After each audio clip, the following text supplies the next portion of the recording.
26-ാം ആയത്തിൽ അള്ളാഹു പറയുന്നുണ്ടല്ലോ, നല്ല പുരുഷൻ നല്ല സ്ത്രീക്കും നല്ല സ്ത്രീ നല്ല പുരുഷനുള്ളതാണെന്ന്. അപ്പൊ ഒരാൾ നല്ലതാണെങ്കിൽ അയാൾക്ക് കിട്ടുന്ന പങ്കാളിയും നല്ലത് തന്നെ ആയിരിക്കോ? അതുകൊണ്ട് ഉദ്ദേശിക്കുന്നത് എന്ന് ഖുർആനിൽ ഒരു ആയത്തുണ്ട്. പലപ്പോഴും ഇത്തരം പ്രേമങ്ങളിൽ കുടുങ്ങിപ്പോകുന്ന ആളുകളൊക്കെ അങ്ങേയറ്റം മനപ്രയാസപ്പെടുന്ന ഒരു വചനമാണത്. ഇതൊരു വ്യഭിചാരമാണെന്ന് തിരിച്ചറിവ് അവർക്കുള്ളത് കൊണ്ടാണ് അത്ര പ്രയാസം. അസാനി പറഞ്ഞാൽ വ്യഭിചരിക്കുന്നത്. വ്യഭിചാരം എന്ന് പറഞ്ഞാൽ കണ്ണുകൊണ്ട നോട്ടം വ്യഭിചാരമാണ്, സംസാരം വ്യഭിചാരമാണ്, മുഖ്യസ്ഥാനം അതിനെ സാധൂകരിക്കുന്നു എന്ന് മാത്രമേ ഉള്ളൂ.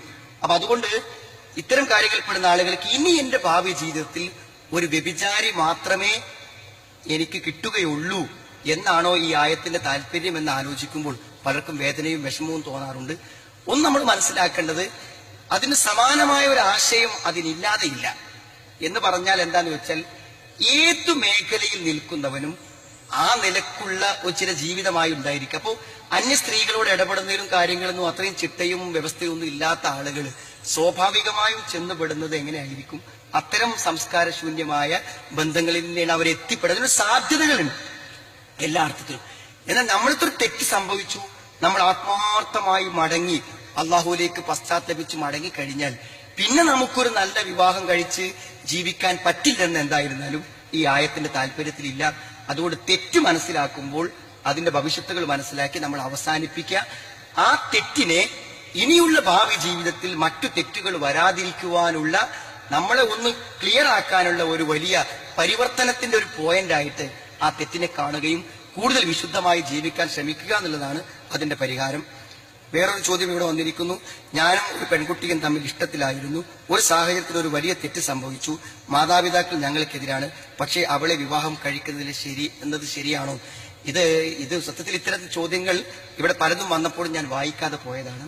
അതിൽ തെറ്റുകളെ പരസ്യപ്പെടുത്തുന്ന ഒരു സമീപനം ഒഴിവാക്കാന്ന് വിചാരിച്ചിട്ട് നിങ്ങൾ മനസ്സിലാക്കേണ്ട ഒരു കാര്യം, സുഹൃത്തുക്കളെ, പലപ്പോഴും ഇത്തരം പ്രേമ ബന്ധങ്ങളിൽ വ്യഭിചാരം പ്രത്യക്ഷമായി തന്നെ സംഭവിക്കുന്നുണ്ട്. വ്യഭിചാരത്തിന്റെ അവസ്ഥ നിങ്ങൾക്കറിയാം. റിയാദുസ് സാലിഹിന്റെ തുടക്കത്തിൽ ക്ഷമയെക്കുറിച്ച് പറയുന്ന അധ്യായം വായിക്കുമ്പോൾ അതിലുണ്ട്, വ്യഭിചരിച്ചൊരു സ്ത്രീ നബിസാസ്മിന്റെ അടുക്കൽ വരികയും അവരെ എറിഞ്ഞു കൊല്ലുകയും ചെയ്യുന്ന സന്ദർഭത്തെക്കുറിച്ച് പറയുന്നു. ആ ഒരു രംഗം നമ്മുടെ മനസ്സിൽ വന്നാൽ ഒരുപക്ഷെ ഒരു ഇസ്ലാമിക ഭരണകൂടത്തിന്റെ കീഴിൽ തെളിയിക്കപ്പെടുന്ന സാക്ഷികൾ ഉണ്ടെങ്കിൽ ഇവിടെ ജീവിക്കുവാൻ അർഹതയില്ലാത്തവരാണ് വ്യഭിചരിക്കുന്ന ആളുകൾ.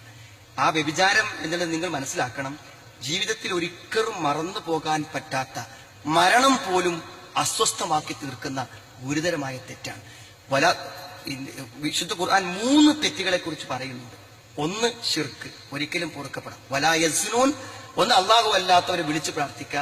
വലാ യസ്നൂൻ വമൻ യഫ്അൽ ദാലിക യൽഖ അസാമ. മറ്റൊന്ന് കൊലപാതകം, പിന്നൊന്ന് പറഞ്ഞത് വ്യഭിചാരമാണ്. ഷിർക്കിനോടൊപ്പം അതേപോലെ തന്നെ കൊലപാതകത്തോടൊപ്പം ചേർത്ത് പറഞ്ഞ ഒന്നാണ് വ്യഭിചാരം. പരലോകത്ത് നമുക്ക് നരകം ഉറപ്പാക്കുന്ന ഗുരുതരമായൊരു തിന്മയാണ്. അതുകൊണ്ട് ആ വ്യഭിചരിച്ച സ്ത്രീയെ കല്യാണം കഴിക്കുക എന്നുള്ളത് ഒരിക്കലും വ്യഭിചാരത്തിന്റെ പരിഹാരമായി നിർദ്ദേശിക്കപ്പെട്ടിട്ടില്ല.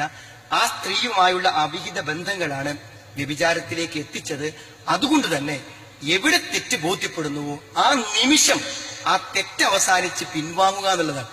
ആ തെറ്റിൽ അയാൾക്ക് അവളോടുണ്ടായ ഒരു ബന്ധത്തെയും സ്നേഹത്തെയും അവളെ കൂടെ കിട്ടാനുള്ള ആഗ്രഹത്തെയും നിലനിർത്തുവാൻ വേണ്ടി വീണ്ടും ചിന്തിക്കുന്നു എന്നാണ് ഈ ചോദ്യത്തിൽ നിന്ന് നമുക്ക് ലഭിക്കുന്ന ആശയം.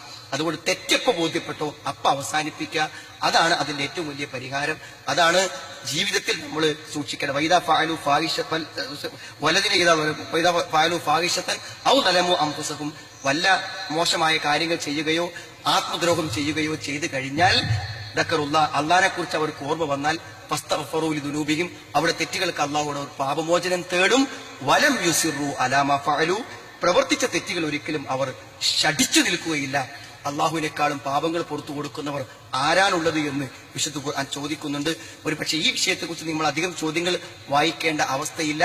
ഇപ്പോൾ ആർക്കെങ്കിലും അത്തരമൊരു ബന്ധം അവസാനിപ്പിക്കാൻ പ്രയാസവും നിസ്സഹായതയും തോന്നുന്നുവെങ്കിൽ ഈ തീരുമാനത്തിൽ നമ്മൾ പിൻവാങ്ങിയില്ലെങ്കിൽ അതിന്റെ ഇപ്പോൾ പിൻവാങ്ങുമ്പോൾ അനുഭവിക്കുന്ന വേദനയെക്കാളും ശക്തമായ വേദനകളാണ് ഇനിയുള്ള ഭാവി ജീവിതത്തിലും പരലോകത്തും വരാനിരിക്കുന്നത് എന്ന് തിരിച്ചറിയണമെന്നൊരു താക്കീത് മാത്രമാണ് അത്തരം ആളുകൾക്ക് നൽകാനുള്ളത്. നമ്മുടെ മനസ്സ് നന്മയിലേക്ക് വരാനും നല്ല തീരുമാനങ്ങൾ എടുക്കാനും അള്ളാഹു സഹായിക്കട്ടെ.